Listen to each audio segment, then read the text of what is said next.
Tired of ads interrupting your gripping investigations? Good news. Ad-free listening on Amazon Music is included with your Prime membership. Ads shouldn't be the scariest thing about true crime.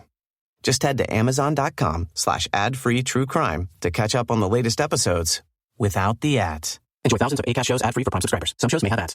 Start the new year off with a bang of big savings during the Omaha Steaks end-of-season event. You can stock up on all your favorites and get 50% off site-wide. That's 50% off perfectly aged tender steaks, juicy burgers, decadent desserts, and even classic comfort meals. Go to omahasteaks.com, and when you use code SPICE at checkout, you'll get an extra $30 off your order. That's omahasteaks.com, promo code SPICE at checkout for an extra $30 off your order. Minimum purchase may apply.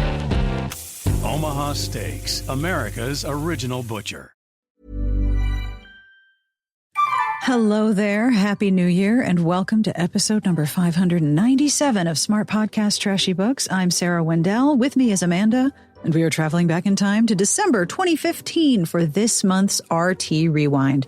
We are taking a look at the reviews in this issue. And along the way, we're going to talk about audiobook series, historical romance, Jesus by volume, and the ever so small range of grades in this issue. We also take a side trip into the Black Dagger Brotherhood series. So if this is a series you read, get ready. We take a long tangent and it's a lot of fun. Inside the show notes and at smartbitchestrashybooks.com or rtrewind.com, you will find a post with pictures of all of the reviews and the books we're talking about and some visual extras. And there's even a player embedded in the post. So you can just hit play and follow along. It's lots of fun because, you know, podcasting, famously a visual media, we need to, add some visual aids to the experience. Plus, I linked to a review that I'm very proud of from, oh, goodness me, 2007. Hello, and thank you to our Patreon community for not only making sure that the show is happening in your ears every week, thank you folks, but making sure that every episode is accessible through the transcript hand-compiled by Garlic Knitter. Hey, Garlic Knitter! Thank you so much for your support. The Patreon support means a lot. And I have a compliment this week to Leah D. There's a lot of decluttering and tidying going on in the world because it's January, and there are many thoughtful gifts and mementos from you that are being kept because they and you are too important to the people in your life. Thank you for being such a good gift giver. Each pledge makes such a difference, and I deeply appreciate your support. I also want to say hi to Kathy, who just joined the community. If you join, there's a Discord, and it's really great. There are bonus episodes, and there's a lot of fun shenanigans. So if you are at all interested, have a look at patreon.com/smartbitches. Support for this episode comes from the Science Fiction and Fantasy Writers Association. Hey, folks! The Science Fiction and Fantasy Writers Association would like to invite you to a special event for writers of romantic speculative fiction. HEA Quest is an online-only 4-hour event featuring 3 stellar panels of industry experts, including Monique Patterson from Bramble, who's a past podcast guest, Sarah Cannon of Heart Breathings, and Becca Syme from the Better Faster Academy. This event is hosted by the Romance Steering Committee of the Science Fiction and Fantasy Writers Association, and the event will finish with breakout rooms for networking with fellow authors. If you write any combination of fantasy, science fiction, and romance, from paranormal to space opera, please join the HEA Quest on Saturday, January 20th, 2024. For more information, look for the link in the show notes, or to register, go to events.sfwa.org/HEA Quest. Thank you to the Science Fiction and Fantasy Writers Association for underwriting this episode and for hosting such a cool event. I am all about HEA Quest. To find out more and to register, go to the link in the show notes or look for the link inside the show notes at smartbitchestrashybooks.com/podcast under episode number 597. Are you ready to start this episode? Strap in, get your beverages, get your snacks, get your seatbelt. We're traveling back in time to December 2015. On with the podcast and this month's Romantic Times Rewind. Are you ready to go back to 2015? To December 2015? I'm ready. I should have done this in December's episodes. We're going to do this for January's episodes. It's fine. Where were you in December 2015? I was in Boston. I think I had graduated from grad school in May, so I was still in Boston. I just left that shitty job, and I think November 2015 is when I became a full-time employee of Smart Pitches. I think it was that November. Wow, you're right. Mm-hmm. In December 2015, we were moving to Maryland. That was when we moved. It's been almost 8 years. So thank you to Shannon Stacy for this issue. We're going to look at the reviews. We sure are. We sure are. Now we can start with the cover. This is an interesting cover. It's very visually memorable. Yes. But at the same time, it's a stock image. It's a blue drapery with a rose on it. And then Elizabeth Hoyt's book, the Maiden Lane book with the big yellow dress is big. And then beneath it are 3 more Elizabeth Hoyt Maiden Lane books. No, this is not the 4th book. No. Because the ones below it aren't 1, 2, and 3. Oh, no. Which one is this? This is the 9th book. I wonder why they picked those. For the color? Probably the previous one. So Sweetest Scoundrel is number 9. And then the ones below it are 6, 7, and 8. Yeah. So this was the last 4. You're right. Can you imagine saying, I'm going to write a 13-book historical romance series now? No. I feel like no one's really doing that now. It's interesting how much historical romance has changed. Oh, yeah. I feel like you're lucky if you get to 3 books. Like if you get 3 in a trilogy and they're all published, I feel like you're very lucky. It's interesting because when I would pick books up, the longer a series was, the less likely I was going to pick it up because it feels like such a big commitment. Oh, yeah. You have homework, right? Yeah. And I don't want to like jump in the middle anywhere. But now I feel like I miss it. Like, in terms of historical romances, I feel like there are only a few major names consistently publishing now. Yeah. But I kind of miss it. It is kind of fun to go, like, immerse yourself in a world, right? Yeah, for a while, for sure.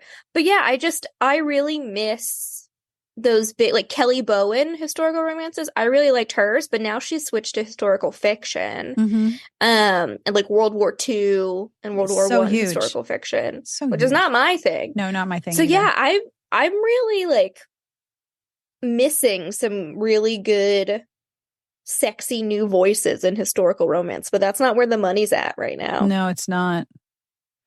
Every time we talk about the Maiden Lane series, I think, okay, I should read it. And then I look at how many books it is and I'm like, but that's a lot of books. The audio is so good. Ashford McNabb does the audio for all of them. I think I listened to books 1, 2, and 3 pretty quickly in succession. I always want to go back to it, but just kind of like fall off. I didn't like book 2 as much. But book 1 and book 3, I really liked. I think we've talked about this with audiobooks. I'm very picky about my narrators, as I'm sure everyone has their own personal tastes. Yes. So when you have a single narrator doing voices for opposite genders, that's the quickest way for me to tap out if I don't like how they're doing the voice.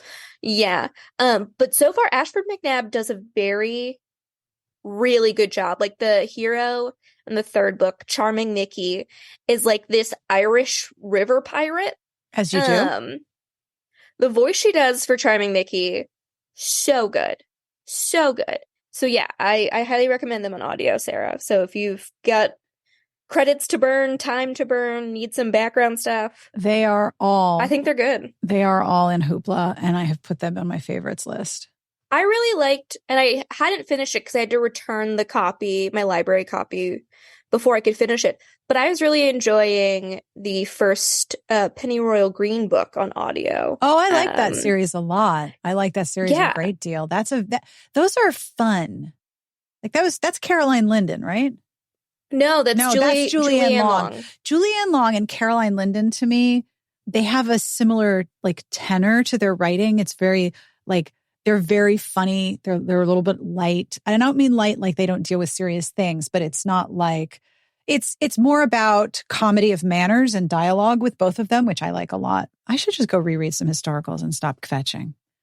I agree with you about narrators, though. One thing that I really struggle with, and I struggled with this for the Blonde Identity, there were two narrators because the chapters are from alternating points of view. And the problem is when one narrator does the other narrator's character voice and they don't match.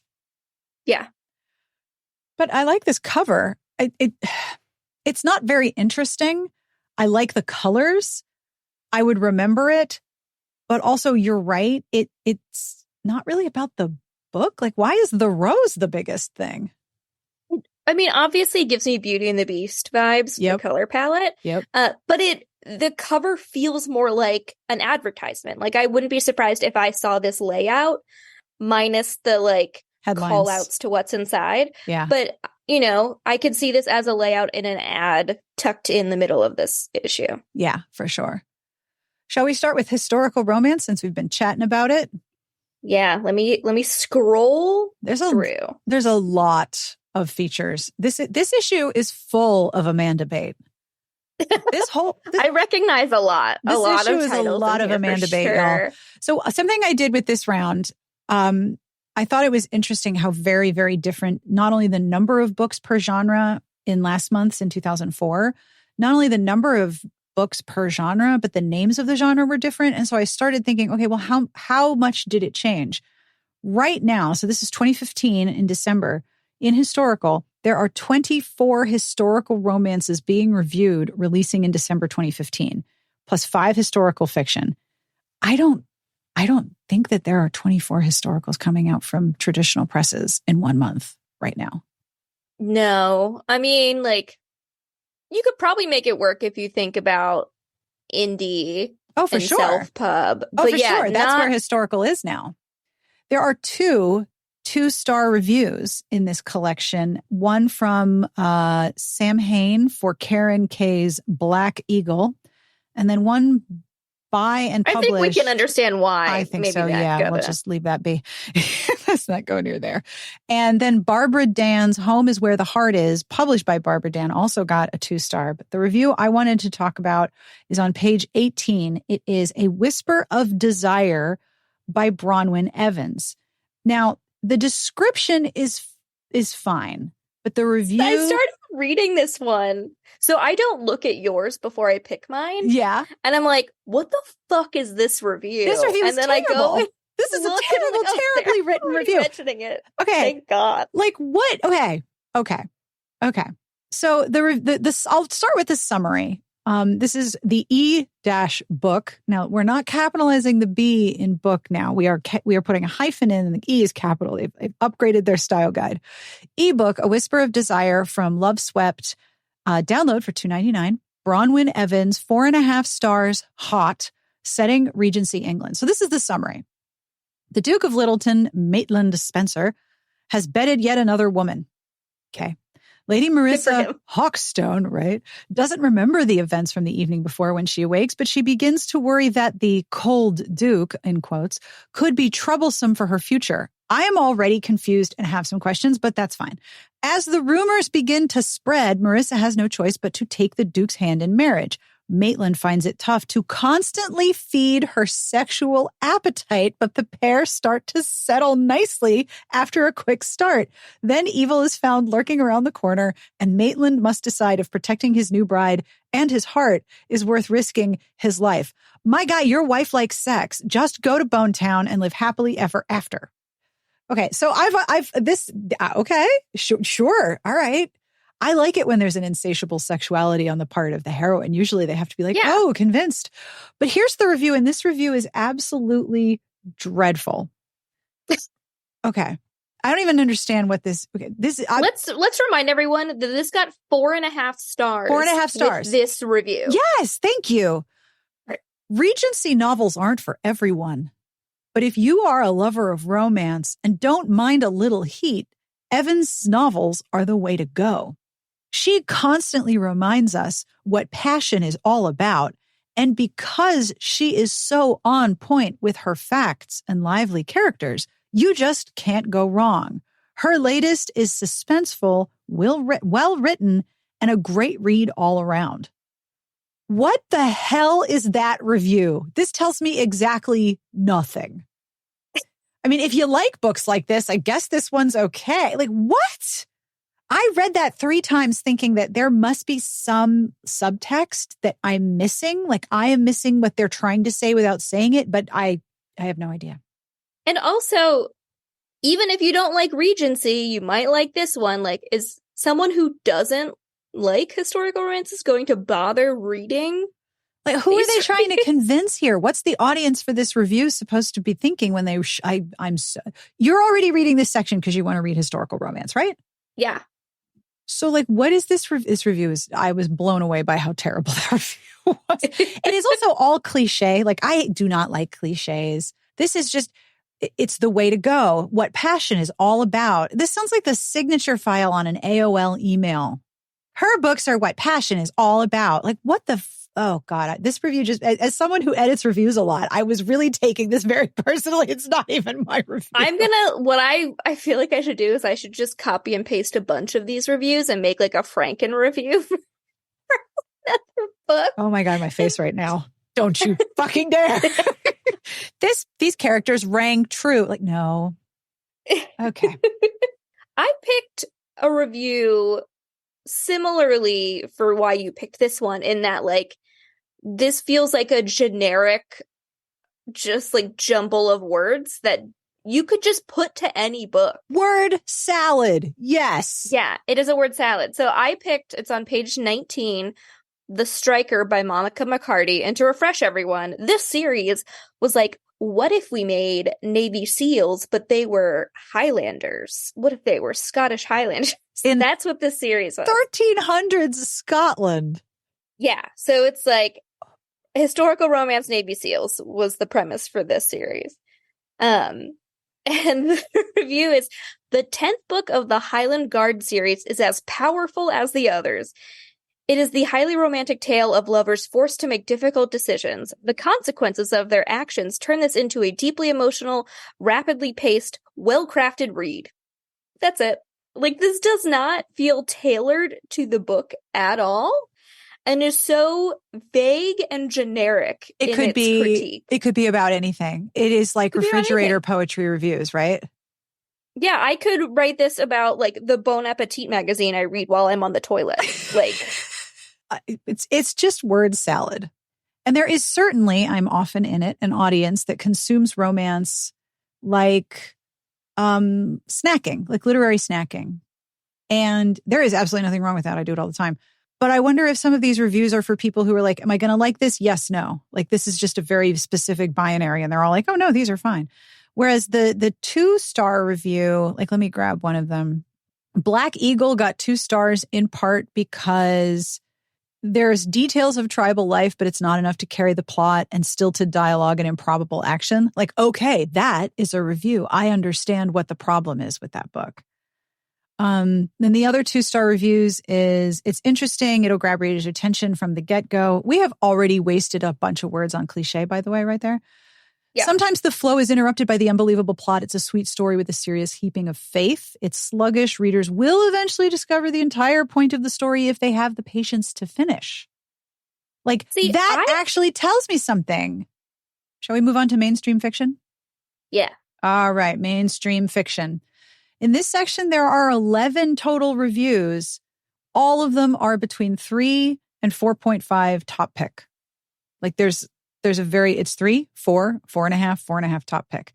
And 2 reviews use the language nothing short of blank as their concluding point. So again, we've got some word salad. I picked a review on page 26 for Branching Out by Kirsten March, 4.5 stars. We'll do the same thing. I'll read the summary first. Shelby Myers is about to marry Ryan Chambers. Despite their different backgrounds, they have a strong connection that will be tested in ways neither of them imagined. Shelby has fears she will be like her own mother was, with her absent from most of her life. She is in no hurry to become a mom, as they are both busy people. When Shelby disappears without any word, Ryan is rocked off his foundation and fears she is gone forever. Both learn that sometimes the past has to be revisited to turn your future into something worth fighting for.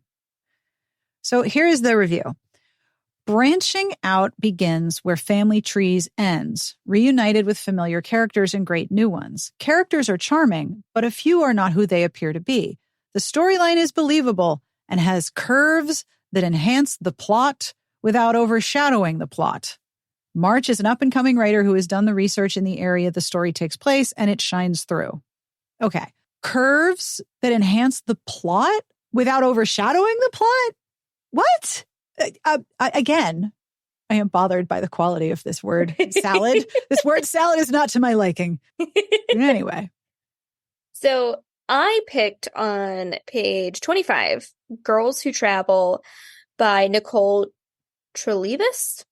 I think it's Treleavis. I think you're right. Yeah. Treleavis. I saw this one. I'm very intrigued. 4.5 stars. The summary is what got me. Because I was like, what is this? I mean, like, one, good for her. But two, I'm like, I need more context in the summary as well. So the summary is, Kika Shores is meant to travel, not work in corporate America. Me too, Kika. Sign up on the line. There's a long line of us. When her time at Voyage Corp is cut short, a babysitting gig in London pops up and gives her the opportunity of a lifetime to be on the go and to reunite with her Irish love, Lachlan. What is Voyage Corp? Like, it sounds to me like it's a travel company. Yeah. And she was like, I thought I would travel, not be chained to my desk at this travel company. And then a babysitting gig in London. Like, I was working in corporate America. Now let me babysit your kids in London. I'm going to guess that the incomes at those two different positions are slightly different. Yeah. I'm going to guess that the income is a little variable between babysitter and corporate America. Although, salaries are weird. Maybe I'm wrong. Yeah. And then the summary continues. However, her travel plans go slightly different than anticipated. On her adventure, Kika finds that there is a lot to discover in a new place.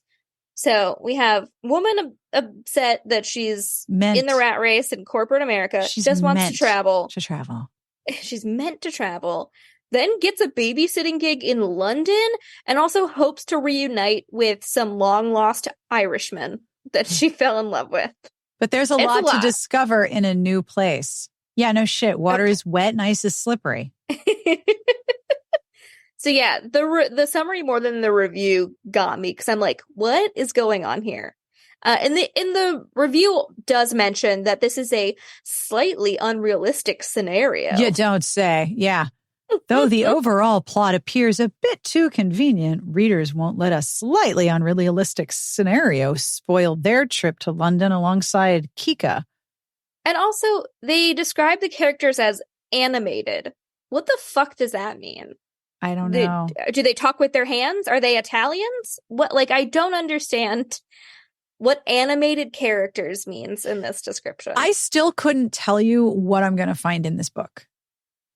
Yeah. Like one thing I like about the way that we talk about books right now in 2023, 2024 is that we identify and share the tropes that we're talking about so we can find other books like the ones we want to read. We all like our own flavors. This is just, here are some words, self-discovery and animation, and her journey is nothing short of lovable. Here's another nothing short of. This doesn't tell me anything. It's very frustrating. Is it like, the mystery white Airheads flavor of like, you don't really know what the flavor is. It's just some flavor. Shall we move on to teen scene? We're new adult reigns supreme. Oh, here. It's all new adult in here. There's some science fiction and there's some like paranormal and futuristic, but a lot of it is the angsty, life-changing drama of new adult. New adult, I will say, new adult makes me tired. It's just too many feelings, too many emotions all in one place. It was never my genre. And that's fine. If people like it, that is awesome. The thing that is popular does not always have to be what I like, but new adult makes me very, very tired. I feel like new adult, and I use it separate from shorthand of like big feelings, but more of like, we're in this nebulous gray period of like not in high school, but not quite on your own anymore. We're in this sort of like transitionary period. And so that's kind of how I use it as a signifier now of like, this character is not a high school student anymore, but they're not on their own. Okay, so I picked a book called Light of Day by Alison Von Diepen on page 30. Yep. And my note in parentheses was, Jesus Christ. So I'm going to read both. I'll read the review first. This got 3 stars. The pace of Light of Day is so fast that it suffers in the area of character and relationship development. There's so much going on plot-wise that the connections between the characters are not given enough time to manifest, keeping all relationships at the surface. The storyline is interesting, though, and relevant to current times. That's a 3-star review.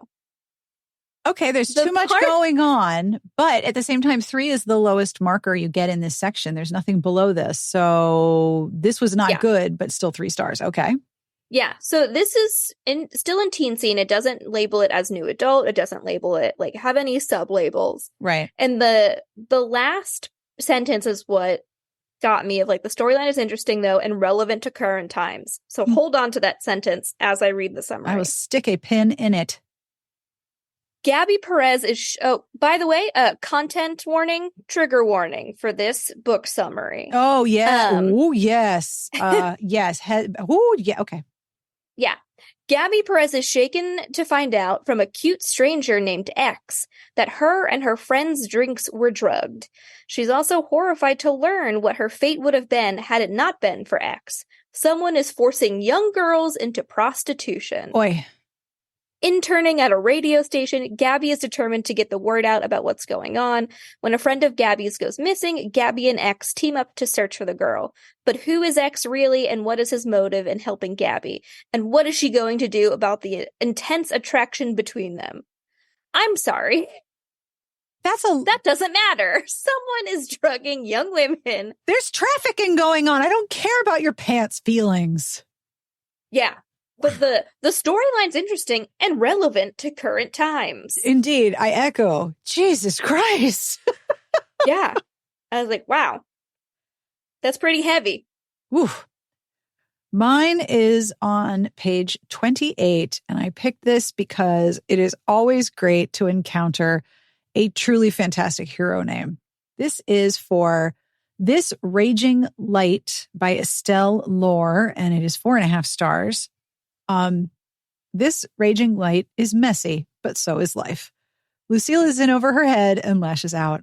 In love with the wrong person, she's also incredibly determined to do right by her little sister and be a loyal friend. This novel is so real. Mistakes are made and horrible accidents happen, and no supernatural hero can step in to save the day. That is up to Lucille. Lore's debut is brilliant and not to be missed. I don't understand. It's so real. It's so real, man. Okay. But so also messy. But also messy. So here's the review, or the summary rather, and mild content warning for ableist language. When her dad goes crazy and her mom walks out the door, it is up to Lucille to maintain the house, pay the bills, and take care of her little sister, Wren. There are few worse times to fall in love with Digby, her best friend's twin brother. I'm sorry. What a I have a general rule that I never, ever want to make fun of someone's name, because most of the time people don't choose their own names and they come with a lot of meaning, and it's not cool to make fun of people's names. But when it's a character, I gotta say, I'm sorry, Digby. Digby. Anyway, let me finish up with Digby here. With Digby, her best friend's twin brother. And the last thing that Lucille needs is yet another concern, let alone the sweet, funny, not single Digby. So I was just curious what the name Digby means, where it hails from. Oh, no. And the first one that comes up is, it's an English baby name, meaning farm by a ditch. Okay. Or town by the ditch. Okay. So English and Norse. All right. Digbyshire. All right. Digby. Okay. I mean, I feel like we deserve a good hero name. Shall we move on to inspirational? We have got an excellent job in this one. So lack of boilers still. Lack of boilers, but I think I've got something pretty good.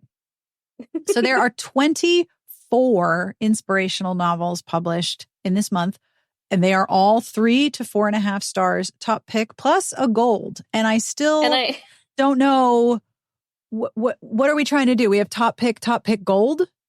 Well, Sarah, I told you can't 1-star Jesus. That's true. You cannot. That's not allowed. You just got to create some room at the top and then like make 3-star the one. This is like when I was in graduate school and if you got a C, it was failing. Fuck that. Okay. So on page 35, Until the Dawn by Elizabeth Camden, 4.5 stars, top pick. Okay, here we go. The review is, once again, Camden delivers a masterpiece of literature as she breathes fresh life into a timeless tale of a surly, wounded hero and a sweet, wholesome heroine. With its almost tangible setting and vibrant characters, the story evokes shades of both Jane Eyre and Beauty and the Beast in turn, but is so much more compelling. Sharp, witty dialogue and a tale of generational tragedy will keep readers entertained and enthralled until the very last word. Okay, great. Here's what's cool. Quentin Vandermark makes a stunning return to the family's cliffside estate and discovers that Sophie van Rijen, I think I'm saying that wrong, it's Riijn. Rijen? It's probably Dutch, so I'm screwing it up. Anyway, Sophie has been using the rooftop of the abandoned mansion to work as a volunteer for the recently created Weather Bureau. On a mission to quell the rumors of a family curse, Quentin resents Sophie's presence, yet finds himself inexplicably drawn to her. Despite their conflicting beliefs and purposes, will a shared love of Quentin's son be enough to unite their hearts? She is an amateur volunteer meteorologist as she's squatting in his house. This is amazing. Like inspirational. Loves a heroine with like a quirky little interest. Cool. Hospital nutrition. Yeah. Weather. Yeah. Like she's an amateur meteorologist for the recently created Weather Bureau, and she's just hanging out on the roof of this guy's house. And she's like, I'm sorry. Meteorology demands it. I love that. That just hell yeah. I'm very excited about this. So there are 2 that I want to mention. Excellent. I cannot wait. Tell me everything. It's also interesting that we have the most opinions about the inspirational categories. So the review I initially picked was on page 36, and it's Romance by Design by Gail Gamer Martin. And I'll read the review first. This book takes place in Boston, and immediately I was like, what? Which is a nice change from the author's usual location, Michigan. Yeah, fuck Michigan. This is a sweet, descriptive tale with a character longing to find peace and a sense of belonging. There are some scenes that are perfect for the upcoming holiday season. And then the summary. Hunter Evans is an interior designer at a prestigious Boston firm. He meets Morgan Brannigan at a charity event he was forced to attend. He is not pleased when he learns that Morgan is the new designer at their firm, hired to bring her country flair to the modern design team. Oh, that's not going to work. I know. He is even less impressed by the fact that his boss is throwing them together on projects, hoping they can mesh their ideas together to win contracts. Can they learn to work together, or will Morgan and her constantly jingling charm bracelet push Hunter over the edge? Freaking charm bracelet. Oh my God, is the charm bracelet like her whole personality? I don't know. I hate like a jingling jewelry. I hate coins in a pocket. I hate the jingling noise. I'm like making sure everything in my purse is like strapped down so you don't hear my house keys or anything. So I'm with Hunter on this one for sure. Wow. But I'm also curious, anyone who sets a book in Boston or just like any place that you're very familiar with, I'm always curious whether they get the details right or not. So, girl, you know, ma'am. And then as I was before you move on, yeah, you need to see the cover for Romance by Design. I will put it in the. Okay. Oh boy. Oh, it's oh boy. It's real bad. Is that the original cover? I do. If you go to the Kindle version, and then a man appears. There's a man. A surprise man. So So half of the cover is this woman with extremely vibrant green eyes. When you were younger, did you live through the era where you could change the color of your eyes with contacts? I think so. I mean, I'm not a contact person. I am not I don't either. want to stick anything in my but they eyeballs. were huge when I was in high school, and I graduated high school in 93. So like in 1991, 92, 93, there were people in my high school who had those contacts and their eyes were that bright nuclear green. So the first thing I'm looking at this is like, oh, she's got those colored contacts from the 90s. So in the Kindle version, there's this guy leaning over in a gray suit that looks like it's for a wedding. And he has just said, that guy right there with his ears and his arms crossed, he has just said, hey, baby. Like, I thought it was like, hey, do I hear that charm bracelet? Do I hear that charm bracelet? I'm going to rip your arm off. But then on the paperback cover, it's the same chick with the bright green eyes. But then there's like paint swatches and curved over a floor plan of a house. But the problem is the green of the paint swatches exactly matches her eyes, and it is extremely distracting. So tell me the other book you were interested in. Yeah, so after I picked that review, I'm like scrolling through to get to the next section, and I see the cover for Shelley Gray's Whispers in the Reading Room, and it's on the next page, 37, and it's two people in a library, and a woman is dressed in red, and she's holding a candle between them. And I'm like, I like the composition of this cover, and then I read the review and description. I'm like, this actually sounds kind of cool. That cover is gorgeous. I know. The review is, this concludes the Chicago World's Fair mystery series, and it ties up things perfectly. Gray is a master at integrating rich details and historical accuracies to create an engaging tale that will take the reader back in time. Strong secondary characters are well integrated. It is a shame to see this series end. So, fine review, whatever. But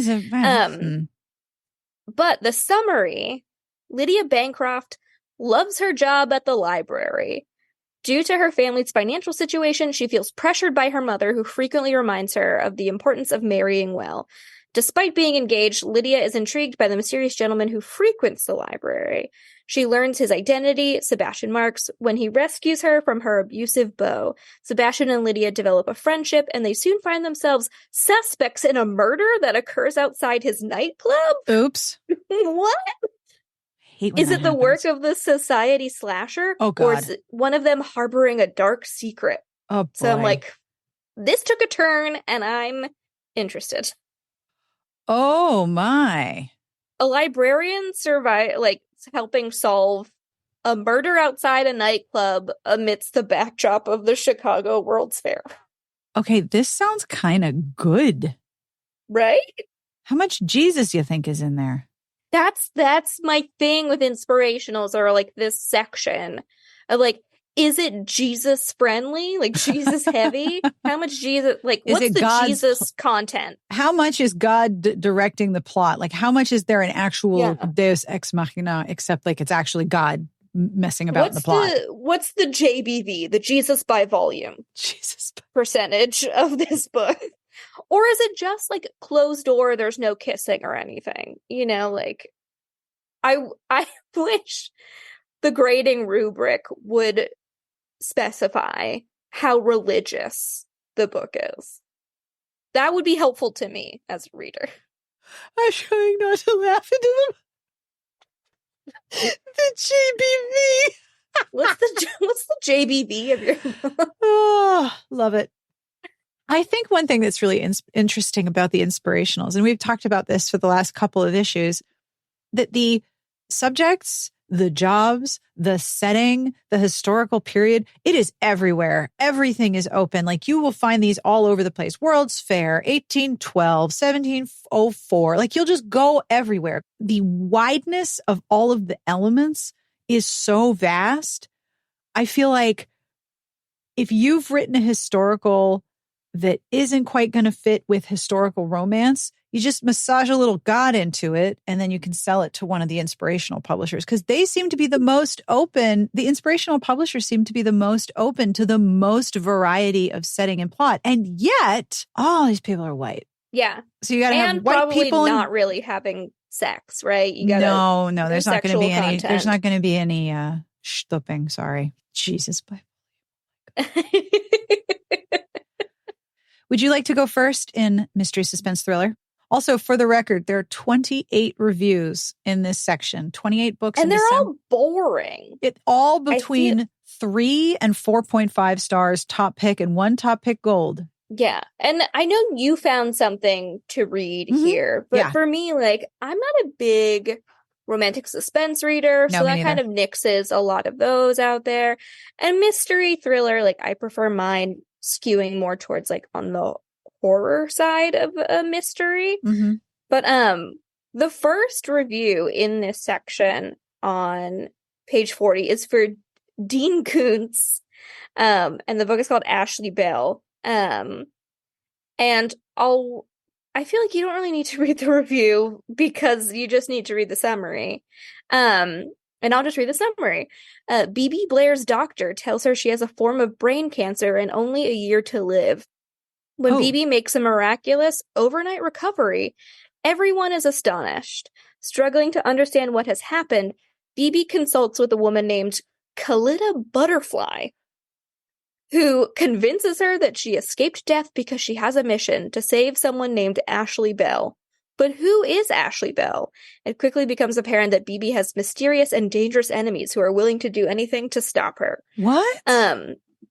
Right? So, growing up in my very rural high school and the school library that we had to read books through like AR reading program, and you would read a book and take a test on it and you get points and blah, blah, blah. But our options were very limited. And I remember our library had a lot of Stephen King and a lot of Dean Koontz, which is wild to read as a like 14, 15-year-old. Like, they're just wild. I read a lot of him between the ages of like 14 and 15 and then haven't touched anything since. And it's like, wow, good to know the Dean Koontz brand is still going strong in 2015. Have you read a Dean Koontz book? Not a chance, no. The book I wanted to talk about is on page 43. And like you said, I do sometimes find books that I want to read here. And I read this section thinking, okay, which ones would I want to read? Death Comes to Curland Hall by Catherine Lloyd is on page 43. And one of the things I like about this section, because mystery, suspense, and thriller are all very distinct genres in terms of like plot and expectation. At the top of each review, what's this magazine called this month? RT Book Reviews? Yes. Okay. It keeps changing its friggin' name. RT Book Reviews will tell you some of the key elements about the book before they give you the review. So Death Comes to Curland Hall is listed as mystery, amateur, sleuth, historical, which it's okay, I'm listening. It has 4.5 stars. This superb series contains rich historical details that transport readers into village life. The mystery is intelligently constructed and aided by the nicely crafted characters motivated by devious intentions. Scandalous revelations uncover the true killer, and the ending is as surprising as it is satisfying. Enhancing the novel is the complex relationship between Lucy and Major Curland, who often argue over Lucy's role in the investigations. Lucy is headstrong and tenacious, and the relationship develops through mutual admiration, while the duo prove to be a formidable crime-solving team. So this is the third book in the series. But I was already like, a long, complex relationship developing over multiple books between two intelligent people who solve crime. I am interested. So here's the summary. Lucy Harrington has returned home from London to help with her friend Sophia Griffin's wedding. As wedding guests arrive, Lucy and her father are asked to allow Mrs. Chingsford and her daughters to stay at the rectory. Lucy soon learns that Mrs. Chingsford is a disagreeable woman who has her sights set on Lucy's father, the village rector. Lucy is dismayed after her father proposes to Mrs. Chingsford. However, the engagement is short-lived when Mrs. Chingsford is found dead at the bottom of a staircase in Curland Hall. Was it an accident or a murder? It appears Mrs. Chingsford had plenty of enemies who wanted the mean-spirited widow dead. Lucy and Major Curland agree to investigate together as they search for a killer who has their sights set on silencing another guest at Curland Hall. Oh, we're pushing nasty ladies down the stairs now, are we? So if you're curious and you are like, wait a minute, I will tell you, this is the third book in the series. They are all available on Hoopla and in KU. So you can read them as part of Kindle Unlimited and you can listen to them on Hoopla, which is what I will be doing. And the first one, if you want to start there, is called Death Comes to the Village. And I have it queued up on my phone. I mean, you give me some smart people in a, limited social space in a historical period where they're not like running around a ballroom. They're in a village. This person is obviously the rector's daughter. Like I'm already like, okay, and yes, and yeah, okay, yeah, okay, I'm in. Every time you say it, I'm like, rector. Damn near killed her. Shall we move on to science fiction and fantasy? It's a whopping section. There's 8 total books, 4 to 4.5 stars. You top pointed pick. Something out about this section. Yes, I did. Okay. Yeah. Bottom of page 47 in the corner, it says, for reviews of futuristic sci-fi and fantasy romances, please visit our paranormal section on page 64. But those are not the same thing. They're not. If I want a fantasy romance, I'm expecting it to be the sci-fi and fantasy section. Right, because we've already discussed the finer elements between paranormal and fantasy, and they're not the same. Yeah. Sci-fi, futuristic, and fantasy, definitely not the same, but I expect them to be reviewed in the same set. Okay, I'm very confused by this editorial decision on this part that they made. They made this decision 8 years ago, and I'm like, damn it. That's fair. I know. But like they call out like subgenres at the top, like fantasy, adventure. They'll say steampunk. If it's science fiction, like, yeah, why can't they just put romance in there? Like, it's very weird. But okay. Bizarro. Yep. So the book that I want to talk about is on page 46. It is called Warlords and Wastrels. It is by Julia Knight. It is a fantasy. It got 4.5 stars. It's a bit surprising that after the huge war-torn political and magical complications of the middle part of this fine trilogy, Knight reins the scale right back for this smaller but intense story of a few small groups tearing each other apart in the snow. But it fits for Vocho and Kacha. Okay, if I was reading those names, this is Vocho and Kacha, I would trip every time and have to double check who I was talking about. That would mess up my readings, my reading speed for sure. The characterization and psychological depth here are still stellar throughout, and Knight really makes you feel the peril of their environment, as well as the less physical threats, whether to self-image or sense of duty or anything else. That closer focus just reaffirms that the real satisfaction in this story is Knight's well-crafted specific setting and the characters she very much brings to life throughout. You need to look at the cover. I linked to it. I saw. No, I looked. Yeah, I clicked on it. Wow. Okay. So it gives me the like cool guys don't look at explosions yes, sort of vibe. It's an illustration. It's a style that you don't see a lot anymore. There's stuff exploding behind them. They're sort of back to back at an angle. They're both wearing leather and waistcoats and belts. I mean, this has a very steampunky vibe, except that they're holding swords and there's no gears and top hats. But they're very shiny and dirty. Like he is just a sweaty dude and they're in some kind of catacombs and it looks bad ass. This cover looks amazing. Cool. I am very into this cover. And the tagline on the cover is "Peace is for cowards." But this is the Duelists trilogy. If anyone is curious, the Duelists trilogy begins with Swords and Scoundrels, then Legends and Liars, and then Warlords and Wastrels. And it looks like these two are just the pair through the whole thing. Yeah. But they're siblings. Yeah. The covers are bad ass. Well, the taglines are book 1 is dying is for amateurs. Yes. Book 2 is honor is for fools. And book 3 is peace is for cowards. Okay. That's a vibe. That is entirely a vibe. And this is like a cover that chews on the scenery. It's so good. But yeah, that looks pretty badass.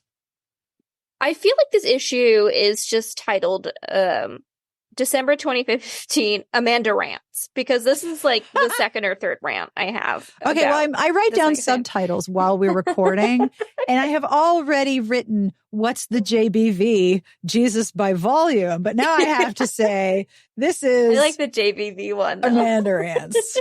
I mean, somebody gave me a subtitle field in the podcasting software, so I was like, well, I better start putting something pithy. Yeah. I picked the review for Chimera by Mira Grant, which is on page 47. Yep, heard of that. Do love a Mira Grant book, aka Shannon McGuire. And the review is: the third and final installment in the Parasitology trilogy is not a disappointment. Good to know. Grant's analysis of the complexities of a symbiont living in a host's world with full self-perception and personal choice never lacks depth or provocation. Sal and Nathan's relationship, cross-species and real, is touching and complicated. The only slight nitpick is that the mutation adaptation of the tapeworms seems abnormally rapid. There's also the slightly unnerving fact that the main villain is a narcissistic tapeworm. Can I trademark that phrase? That's what it says in the review. No one will find a flaw in the ending. However, they may question the rapidity of its occurrence. Definitely makes me want to... Yeah, narcissistic tapeworm. Definitely makes me want to read that series. I haven't read the series by Mira Grant. However, I do not think this magazine should be reviewing sequels and subsequent books in connected series. I feel like it is not worth the space. That's really interesting because I just reviewed a book. I just went over a book 3. The last one was a book 3. Why do you think they shouldn't be reviewing the subsequent books? So if they're a standalone, sure, that's great. Yeah. But I haven't read this series before, and I just read the review for the last installment of the book. Right. And a little bit of a spoiler that the villain is maybe a narcissistic tapeworm. Maybe that's a big reveal that the villain is actually a tapeworm. Who knows? I don't. Oh, so the problem here is that they're giving away a lot in the review without. See, that's really interesting because I know when I edit reviews and like somebody was reviewing a book 2 and was just sort of talking about things, and I was like, "Hang on, is all of this a spoiler for book 1?" They're like, "Oh yeah, it is." So we hide it because you don't want to spoil the book. Yeah. I mean, I know when I'm looking at a series, I won't read the descriptions of like book 2, 3, or 4 because I know what happens in book 1 and then that gets boring. Like so-and-so are now married. Oh, well, I guess it works out. I think like if you've already started this series, you're probably going to give book 3 a try. Yeah, and you're for sure. probably not going to be seeking out reviews of book 3 because you want to read it for yourself. Yeah. Obviously this doesn't apply to like standalone series books like in historical romance or whatever, where like the current plot doesn't hinge on anything happening in prior books. Right. So I think like just reviewing book 1 of a series should be it. If you're reviewing the sequel or final book in a trilogy or whatever, I think it's a waste of space that you could have given to another book. I feel like it's unnecessary. Or you could do those kinds of books. You could do an abbreviated, because I mean, remember, part of the purpose of this book is also to tell librarians and booksellers what's coming out and like to, which ones do they want to stock. I think it would be enough to not give away so much of the plot development. Like, this is not going to disappoint you if you've kept up with this world. This is a great final to the end. Everything is wrapped up well. The story is just as strong. That's all I need to know. You're right. This is a lot of spoiler, and that's kind of unfortunate because you don't really have a choice. It's just there. Like, you can't choose. Yeah, like it makes me curious in the series for sure. But yeah, like I don't know if what I'm reading is supposed to be known to me, the reader who has never picked this up before. Right. Romantic suspense has... Oh, boo. Yeah, it's 13 books. You will never guess the range. You'll never, ever guess the range. It's 3 to 4.5 stars top pick. I don't understand why romantic suspense is separate. I don't understand why the review section is so small. Like the range is so small. I'm like, yeah, okay. None of these grab me. So we're just going to move on to contemporary. Yeah. Okay. So contemporary. There are 35 books in this section. And again, the range is 3 to 4.5 stars top pick. That's a 4-point range. And There's no way. It's so silly. And the odds are not in their favor that this range is right. Even if you just had this section, just these 35 books, that is way too close to be realistic. I will say, however, in a moment that probably gave some people a lot of heartburn, there are 2 books in this section called Controlled Burn, one by Shannon Stacy and one by Nikki Duncan. And I know that it really bugs people who are working on a book when another book with the same title comes out in the same month. That this sucks. is back when like firefighters were the thing, right? Oh, yeah. So this is another review where I was like, what is this? I don't understand. Okay, so this review is for Samantha Chase, I'll Be There, 4 stars. This is the review. The Montgomery clan returns and the matchmaking uncles are at it again. The chance to revisit with family members is a bonus as they all put in their 2 cents worth of advice. That's 2 sentences. Holy cow. What is the and the first line of the summary is after a devastating mountain climbing accident. Like, what? This sounded like everyone was having like a really bad meal at a diner and uncles were being annoying. And no, it's like falling off a mountain. But no, the review is 4 stars, hot, 2 full sentences. What about you? Yeah. The reason why I picked this one is not because of the review content or anything like that. It's on page 54. It is the first review in the contemporary romance section. It's The Harder You Fall by Gina Showalter. 4.5 stars. Hot. Top pick. Top pick. Yeah. And this goes back to, they reviewed a Cressley Cole, like her Russian mafia erotica books, and gave it like a top pick, like, you know, one of the highest grades. And I'm like, I love Cressley Cole, but I would not rate that book that highly. Same with this one. Gina Showalter, I started reading her when she was writing mostly paranormal romances. I feel like I'm a little bit more forgiving in paranormal romances with heroes who are like self-destructive or domineering or whatever, because my little brain compartmentalizes and being like, they're demons. How do they know that this isn't acceptable? So that's how my brain works. However, Gina Showalter's contemporaries are pretty much the same brand of self-destructive, self-sabotaging, domineering heroes, but just in a contemporary set dressing. And I hated this book. I hated this book. Wow. I hated this series. I think I only read this one and maybe another one. Like there might have been like a prequel or something in this series. And I was like, I'm good. I don't think Showalter's contemporaries are for me. And just like moved on. And I'm like, I'll just stick with the paranormals. That's fine. Seeing 2 books in RT that both got highly rated from authors that I've enjoyed before and have read those books and definitely would not give them as high a grade as they are getting, definitely makes me question if my tastes as a reader match up with reviewers. And I think that's a hard thing to do. Yes. Because I mean, their point is to sell magazines.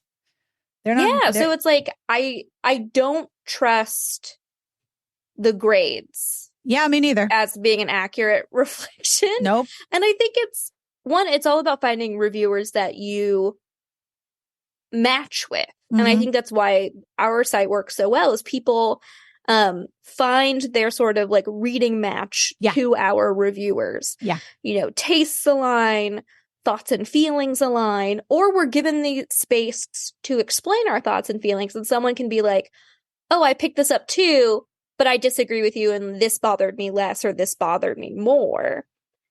But for the magazine, they are restricted by space, which puts them at a disadvantage, to where we don't really get to know the reviewers and learn to like trust what they're saying, or get to know the reviewers in a way of like, oh, this person reviews a lot of paranormal and I read a lot of that, but like we have different tastes on heroes or heroines or whatever. Yeah. So yeah, it was just like, after reading this review and the Cressley Cole review, I'm like, I don't know if I would turn to this magazine for reviews. I think for me, like, I would use it as a resource to see what's coming out and maybe just read the summaries. But I think if I were consuming this magazine as it were coming out, I don't know if I would give the reviews any credence whatsoever for my own reading purposes and how I would use it. I think it's more of a purpose of, here are the books coming out this month that you want to be aware of as a romance fan. Yeah. It's much more of an awareness tool than a critical tool.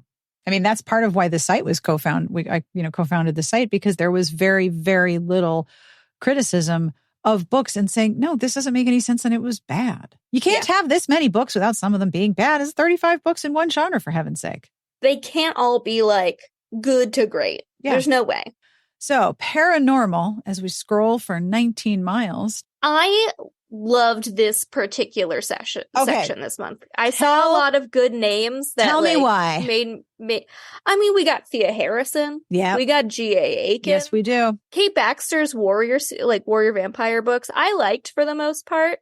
We got Cressley Cole. Yeah. J.R. Ward makes an appearance. Oh, we got man. some like heavy hitters here. Jackie and it made me Frank. Jacqueline Frank is in here. That's a name I haven't read Katie in a McAllister, long time. Rachel Kane is here. Yeah. Like, it really took me back and made me so happy to just to like revisit these like names and titles. Yep. I definitely smiled a lot, like, just seeing some of these books, because I remember having good memories reading these authors and these books in particular. So I loved this particular section this month. So what book did you pick? So this one wasn't a good one. This one made me confused a little bit, but it's for a book called Disciple by Jody Wallace on 65. Readers are well advised to start with the short preceding novella, Tangible, before embarking on Maggie and Zeke's main event. Also, thank you for pointing out that maybe we should do some background reading. Yes, this reviewer knows how it works. Yeah. Apart, the stories are not as strong, but together they build an intriguing world with a ton of romantic and paranormal tension. Oh. Maggie makes a wonderful, non-traditional heroine relying on her will and her brain more than her biceps, which I feel like is a sentence at odds because traditional heroines don't rely on their biceps in general. Yeah, I would say the opposite would be the non-traditional, but okay. Yeah. While Zeke would soon take on a platoon of vampires or zombies, then deal with an emotional situation. No thanks. Man, you gotta get yourself to therapy. Come on. Good protagonists, an ex-girlfriend from hell, a dash of humor, and some great action scenes make this a terrific read. Yeah, I definitely paused at, this man would rather fight vampires and zombies than talk about his feelings. No, thank you.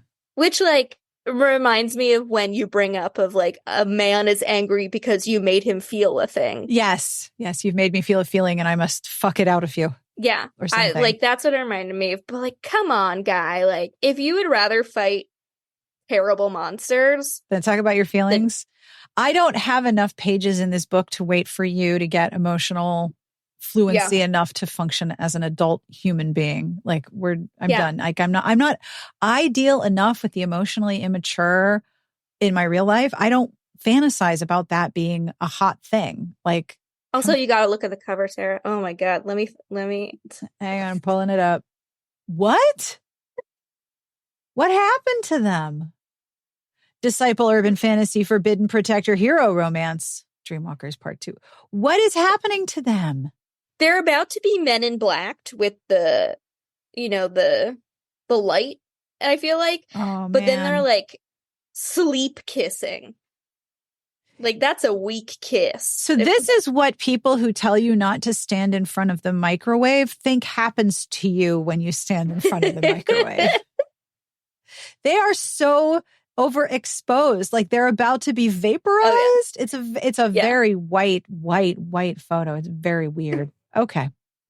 Wow. I am, by the way, really, really over the titles that are 19 words long. Like, I'm super over it. Disciple, urban fantasy, forbidden, protector, hero, romance. I understand that helps. Is it like an SEO thing? It is absolutely an SEO discoverability thing. I completely understand the reasons why I hate it a lot. Because we're running out of adjectives, an addictive, a compulsive. I'm like, okay, how about a scrumptious? Start using some interesting adjectives and I will be... Scrumptious protector hero. Yes, that's right. So the book that I picked... Okay, so you just were like, oh my gosh, I remember this era. I remember these books. I love this. Okay. Yeah. I had no idea that any of this happened in the J.R. Ward world. That's a tongue twister. I had no idea any of this happened. I read this. I was like, oh, there's a J.R. Ward book. It's called Blood Kiss. It got 4 stars. Spin-off. I had no idea there was a spinoff. I knew nothing about this.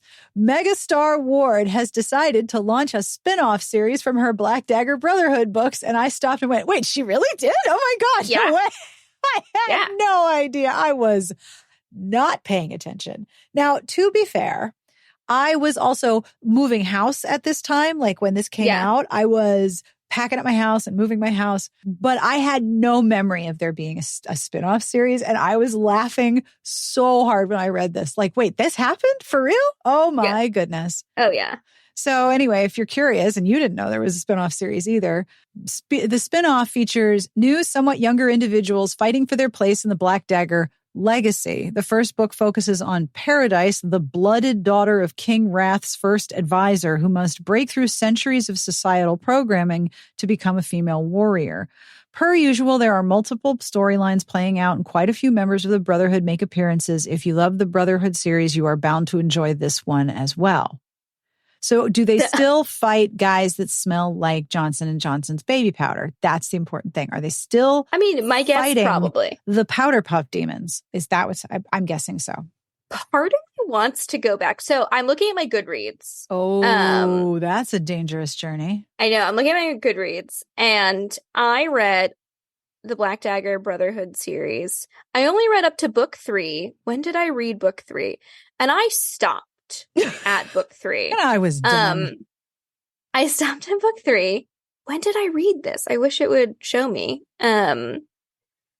Because this was the book, and I don't know if you know anything about this series and the names. Oh, I know a lot. I definitely read the first one. I read the one where Wellesley gets killed. Is that the first or the second one?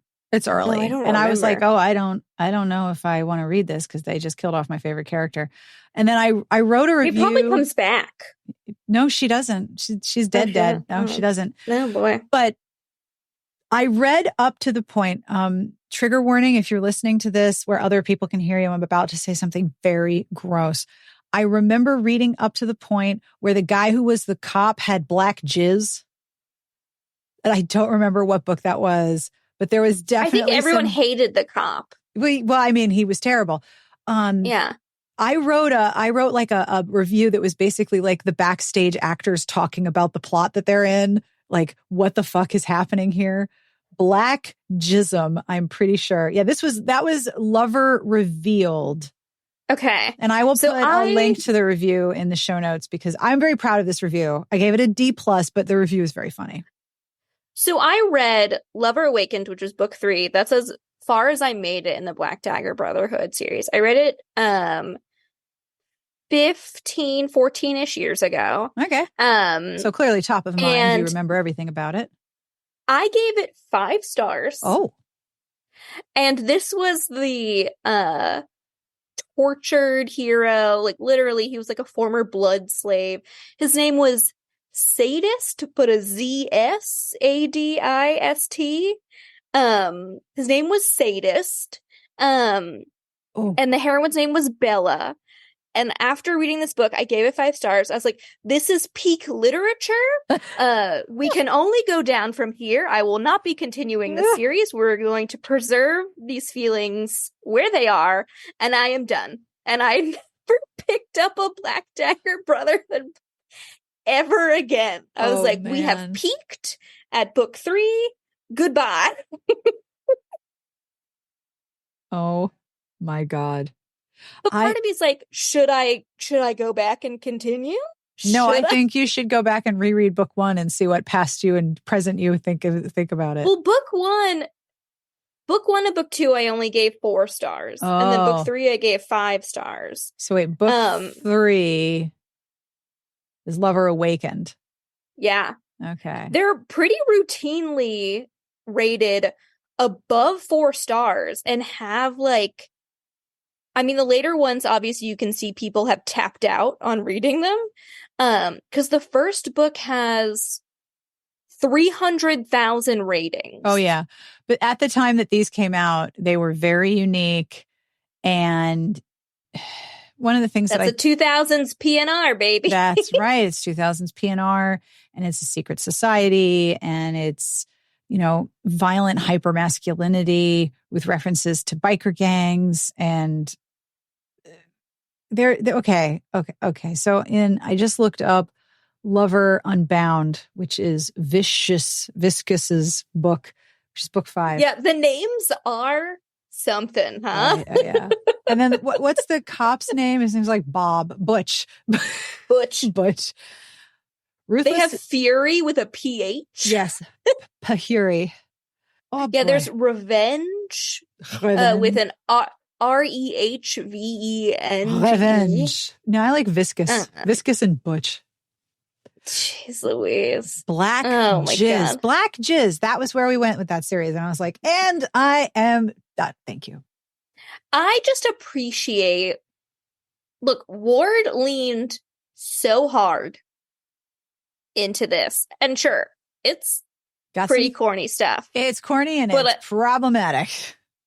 But the commitment to the bit, even in the most recent book. Oh, yeah. Which is, let's see, book 22. Oh, Lord have mercy. Which came out, it's coming out next year. We're still going. Okay, so that doesn't have enough and information. that's not the spinoff. That's the main one. That's the main one. So book 21 is Lassiter and Raven, RAHVYN. We're still going. Did she invent some dudes? She must have been. I don't know. There's Savage 2021 SAHVAGE. Raven RAHVYN. Raven. Lassiter. Blay and Quinn QHUINN. Wow, this is so weird. It's still hasn't changed a bit. It's good to know that some things are perennial, even if they're not for me. Shall we move on to urban fantasy? Yes. Okay. So we've got 5 whole books between 4 and 4.5 stars. Top pick. Page 68's Alien in Chief, Ginny Koch, 4.5 stars, top pick. If you read the description, you don't need to read the series. This is the same problem we're having before. This is book 12 of 16, this series. Yeah, we talked about one of these other books in a previous episode because Kitty Cat Martini.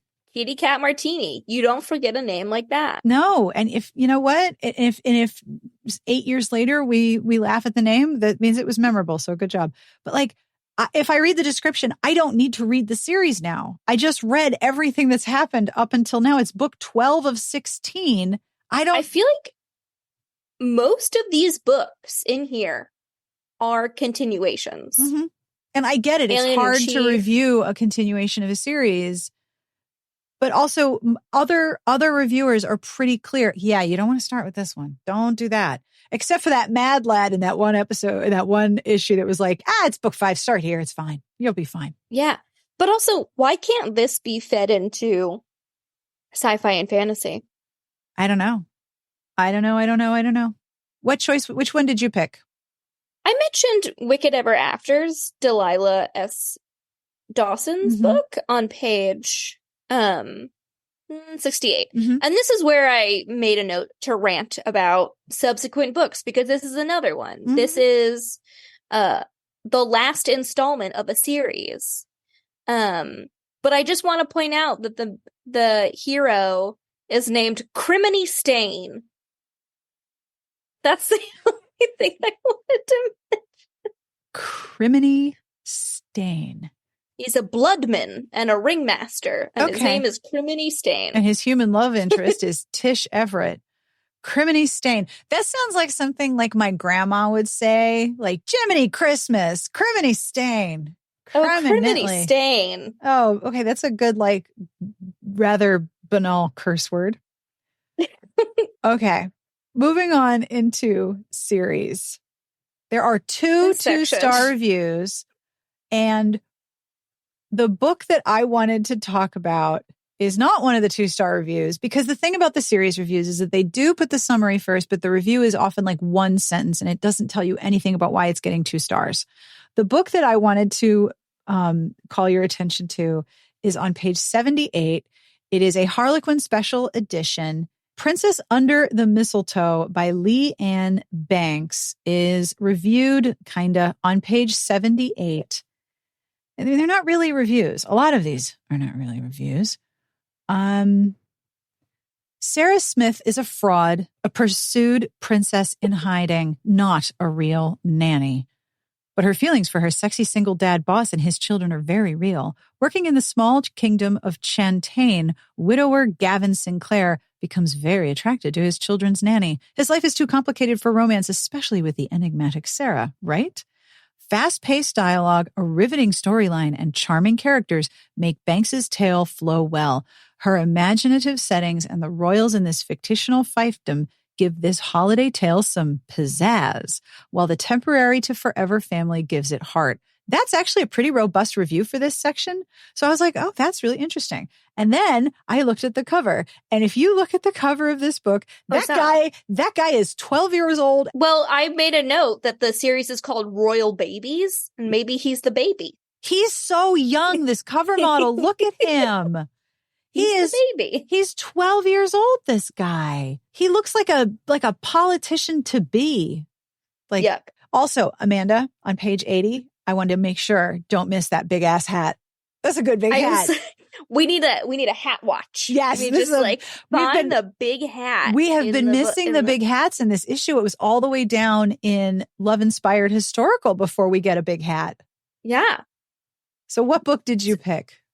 So I picked, on page 72, Triplets Under the Tree by Kat Cantrell. And it's the Harlequin Desire line. One, I think there's a misused word in this review. But 2, I read this and I was like, holy shit, this sounds fucking bonkers. All right. And I love a good fucking bonkers. I didn't read this one, so I am ready. I'm looking at a big hat and I am ready to receive. MMA fighter Antonio Cavallari and his wife were reportedly killed in a plane crash, leaving Caitlin to raise the surrogate triplets she agreed to carry for her sister. Oh boy. Everything changes when a year later, Antonio shows up on her doorstep, intent on getting his life back despite suffering from amnesia. Oh, yes. They agreed to live together while he concentrates on regaining his memories. Can they move on once the truth of the past is revealed? The soap opera style storyline is easy to read and the characters are easy to care for. However, Caitlin's initial reaction to Antonio's marriage doesn't jibe with her declarations of love. The MMA aspects are a real highlight and gave Antonio's personality and actions a sense of authenticity. Jibe, I don't think is right. I think they meant jive with a V. Not a B.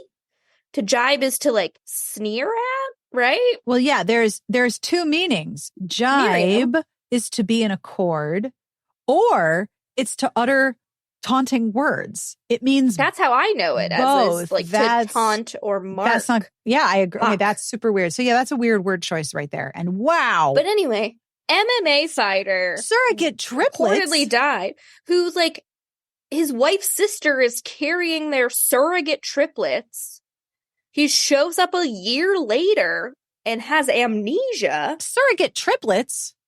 Who has any kind of time for anything if you're raising triplets? Oh my God. I want to know the the depth of his amnesia. Does he think Caitlin is his wife? Does he know who Caitlin is? How is he determined to get his life back despite suffering from amnesia? Like, what parts does he not remember? Are you going to read this book and find out? You should read this book and find out. I don't like bait. Like, I don't like books with bait. I don't love a pregnancy storyline. There's only 3. They don't take up much There's room. only 3. So shall we move on to erotica? God, this section was... Ooh, all right. Something. So 17 books. We do have a 2-star for Kate Pierce's tribute. And the range is 2 to 4.5 top pick for 17 books. I feel like that's a lot more reasonable. Page 82, 4.5 star, top pick, erotic romance menage BDSM, Coming Back by Lauren Dane. The third book in Dane's Ink and Chrome series focuses on a torrid trio's second chance romance. Okay, I understand what I'm getting here. Sexy, witty dialogue is interspersed with soul-bearing discussions as these characters confront their past and learn to become stronger, more confident people who are better able to deal with life's challenges and feel worthy of each other's unconditional love. Sizzling sex scenes spiced with kink deepen the emotional connection between the 3, making this unconventional romance shine while their devotion to each other adds a special sweetness to their dirty good times.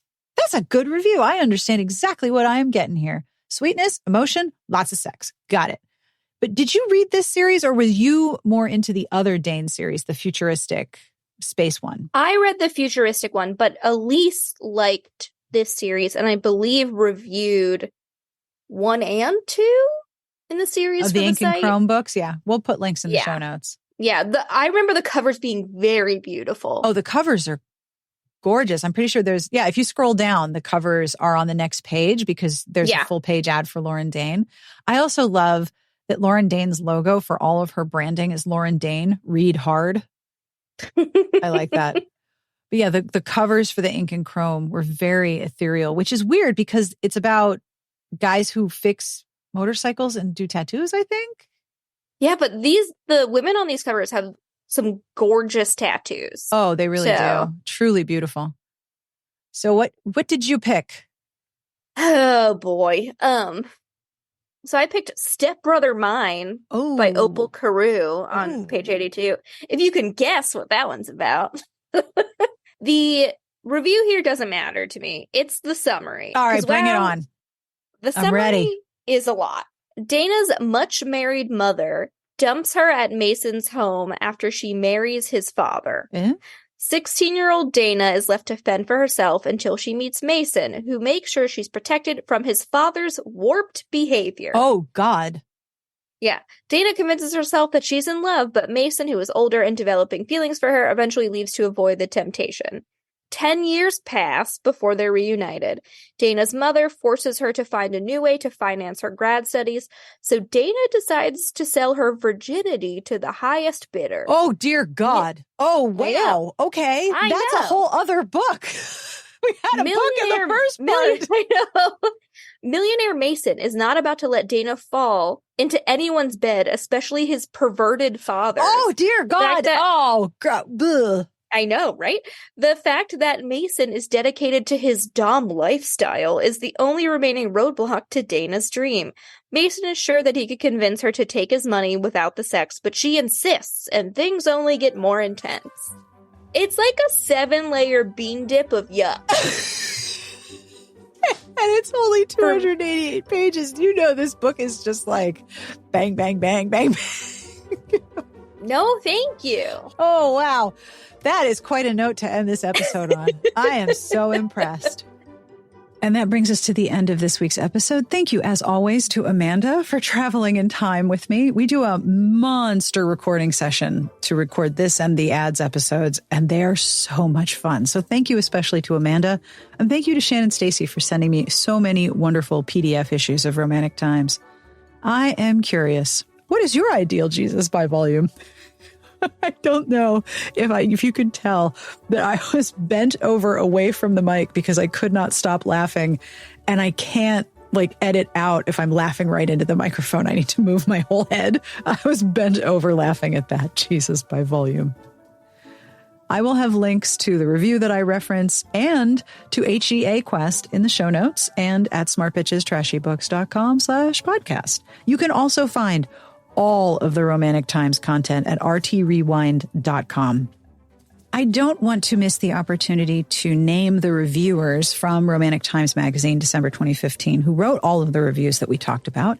And those are Jamie Giraldi, Kathy Robin, Danielle Valenti, Patsy Glons, Susanna Balk, Megan Watts, Carrie Townsend, Leslie L. McKee, Jill M. Smith, Sandra Martin, Victoria Freiricks, Nicola O., Barbara Pizio, and Jackie McGugans. And speaking of reviews, I want to turn this back to myself. You don't know how uncomfortable that makes me, but I asked for reviews because I didn't have any, and y'all have come through so very, very much. I want to thank We Three Imuras for this review, which is completely making my day.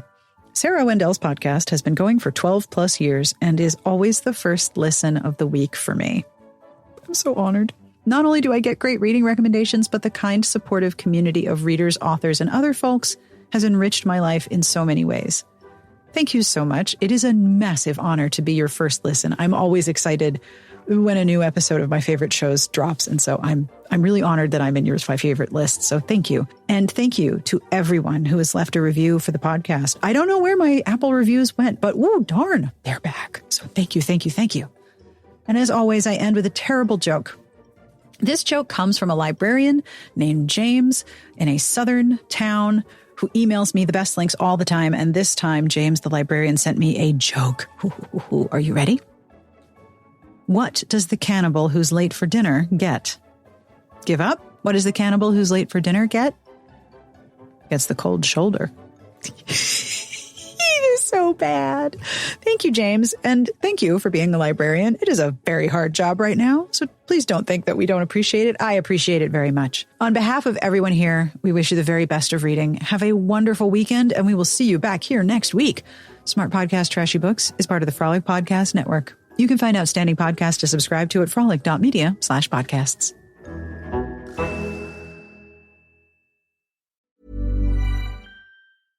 Tired of ads barging into your favorite news podcasts?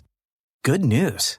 Ad-free listening on Amazon Music is included with your Prime membership. Just head to amazon.com/ad-free news podcasts to catch up on the latest episodes without the ads. Enjoy thousands of Acast shows ad-free for Prime subscribers. Some shows may have ads.